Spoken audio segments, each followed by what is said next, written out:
Nandito na naman tayo sa lugar ng monumento. Tatambay ng ilang sandali at patuloy na mag-iikot. Dito banda hindi gaanong matraffic. Pagdating natin sa kabila, medyo matraffic na rin. Patuloy ang ating paglalakad hanggang makarating sa Monumento Station.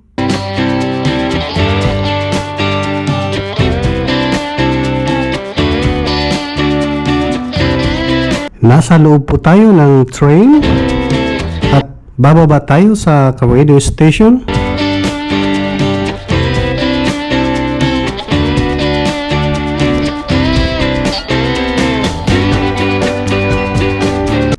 Hindi gaano marami ang mga pasahero sa ganitong oras.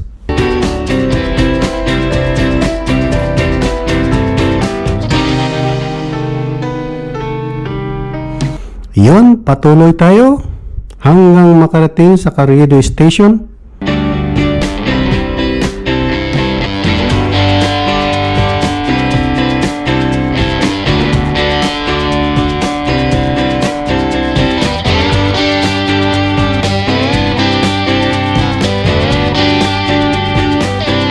Malapit na tayo makarating sa radio station. Dito makikita na natin na marami pa rin yung mga sidewalk vendors. Kaliwat kanan, makikita natin dito sa itaas ng station. Pumunta tayo sa ibaba, makiusyoso kung ano nangyayari. Dito siksikan yung mga tao. Patuloy tayo sa paglalakad hanggang makarating sa Rizal Park. Pagkatapos Manila Bay.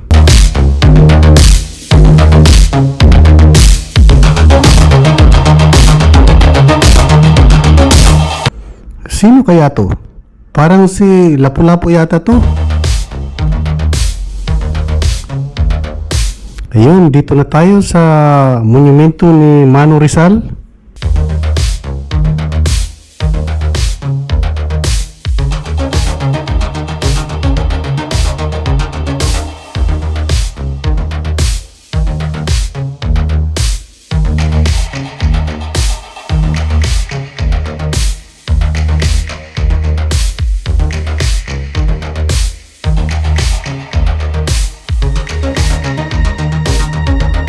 Lumapit tayo at masulyapan natin ng ating national hero, Dr. Jose Rizal. Napapansin ko na parang 5 yata yung itinilaga na mga gwardya ng ating national hero. Bakit kaya ganun karami? Dito na po tayo sa Rojas Boulevard. Mag-ikot-ikot tayo dito kung ano yung ma-achieve na naman. Dito, napapansin ko na kalmado ang lugar. Wala gaanong taong naglalakad. May harang sa left side. Palatandaan na bawal tumalon.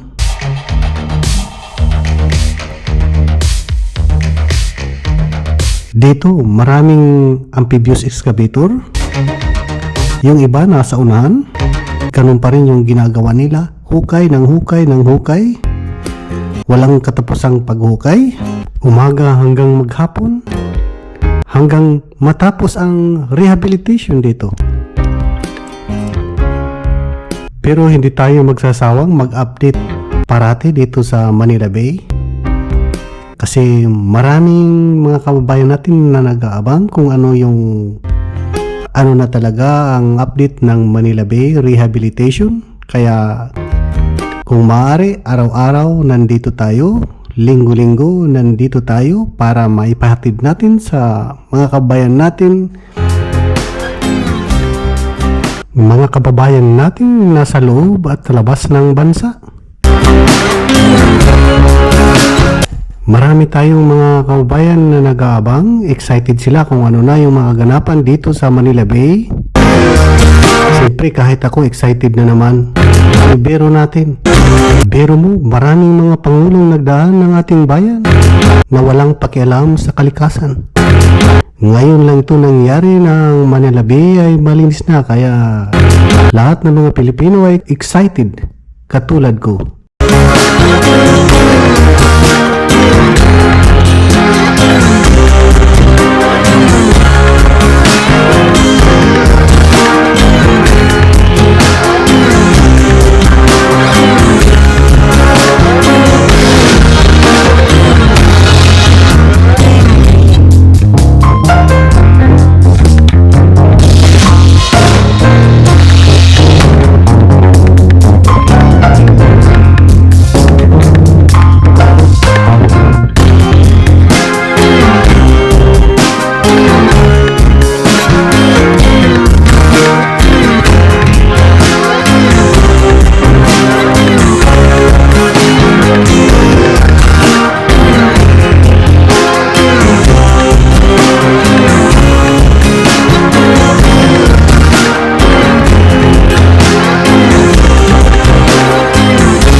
Hapon na naman, pero patuloy pa rin ang mga excavator sa kanilang ginagawa. At ako'y mag-iisip-isip na rin kung saan pupunta sa hapon na to. Siguro ako'y mag-relax muna at iinom ng beer sa labas bago umuwi ng bahay.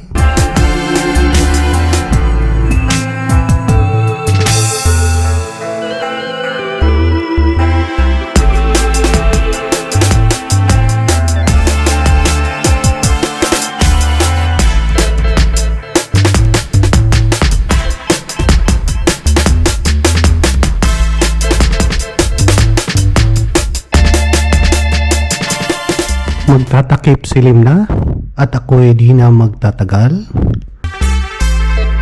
Ang araw ay dumaan na sa ating lugar at papuntan naman sa malayong lugar. Magbibigay na naman ng liwanag.